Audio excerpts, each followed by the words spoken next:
wave of innovation. So I'd like to start off with some introductions.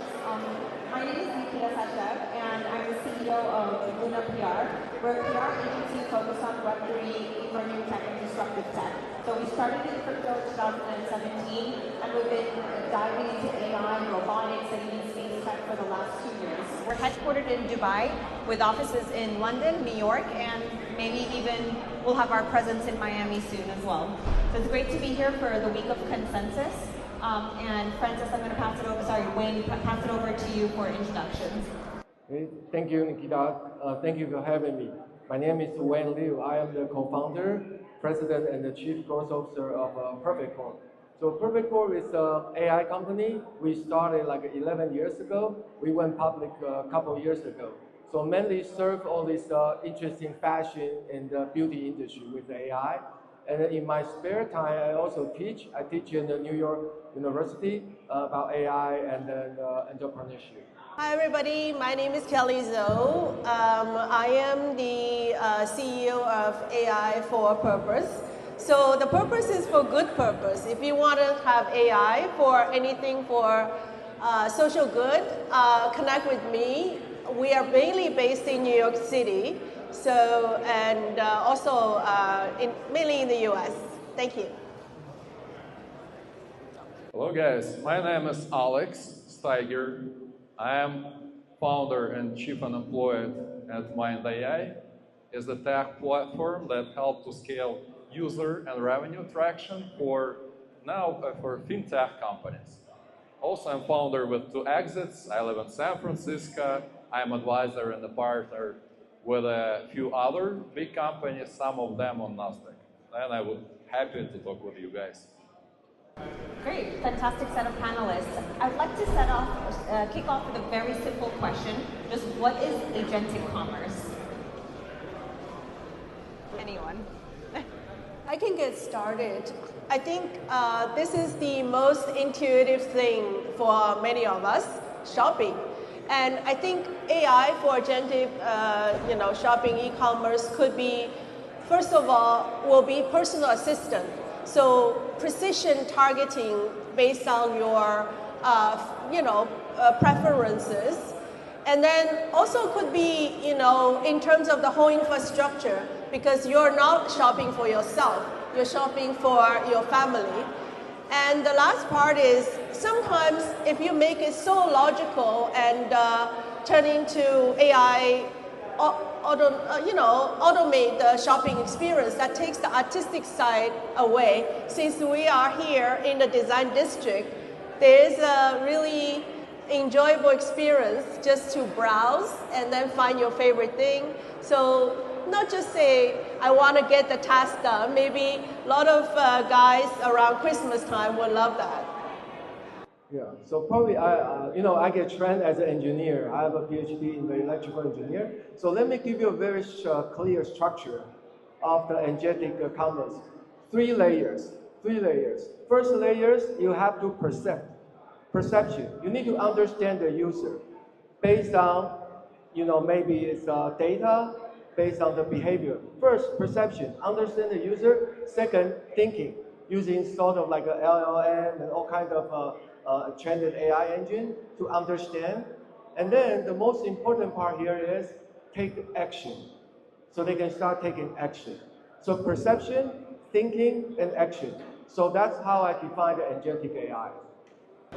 All right, okay, so I think those are pretty good definitions. Alex, is there anything that you want to add on to that?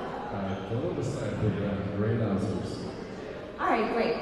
My next question is, I would like to understand from the audience over here, I'm going to make this a little bit interactive.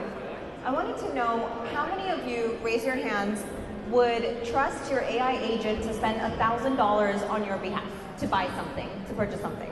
$1,000. You would trust your AI agent with $1,000. Keep your hand up if you would trust your AI agent to have your identities, your passports, and all the sensitive information. A lot of hands went down.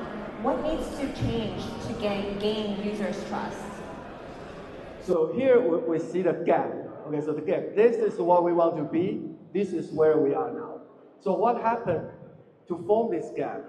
3 pillars: knowledge, motivation, and then support. do you have enough knowledge of your agent? So the agent is not a tool. You don't have so when you're using say like a cloud co-work, do you have a menu come up with it? No. You have to explore it by yourself. You have to understand this agent by yourself. It's more like a human being. You need to know what's the capability, what's the potential, and what's the personality of your agent. Second thing is motivation. Do you really want the agent to make a decision for you? That's a problem. Probably you don't, right? So that's the knowledge, is the motivation, and the support. Is that agentic system is fully supported? Is any gap in between them? So that's why, unless we can melt down these three pillars to fill the gap, then we won't be able to trust the agent. Wayne, I really like it. You really do think like an engineer. Everything is very structured. What about education? What about marketing? How much of it is like awareness? Kelly, Alex, what are your thoughts? I think the key is to simplify user journey map.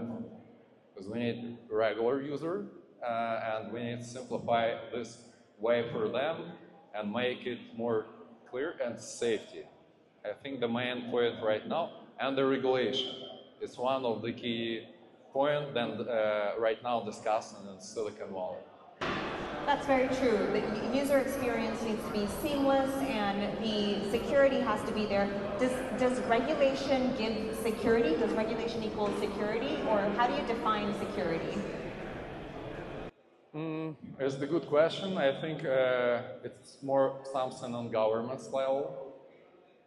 Because for right now, AI, it's more rocket science for most of audience, especially in the US. It's not obvious, but AI integration, one of the smallest level in the US rather than in other worlds. It's cool fact. And I was in the classes in Stanford, and we dived into research in the US. I think it's 40%, but for example, in India, it's 60 or 70% AI integration. It's cool fact. But AI starts from US. So I want to mention that it's not only cultural, but also depending on what you're shopping for. For example, if you go to a pharmacy, you want to buy over-the-counter medicines, you actually would like to volunteer a lot of your information and say, what will be the product A versus B, what are the ingredients, what I like, what the kind of symptoms I have. However, if you go shopping, for mundane household items, you just want to be nameless. So that's where when you design this agent, you want to tailor this kind of choices. Some, they have the chatbot, they said, oh, I want to tell you everything, and then next time I want you to remember everything. On the other hand, there are also scenarios where people say, I want to tell you something and don't remember any of that. So I think there is this sort of memoryless kind of preference. Yeah. That's a great way to put it. So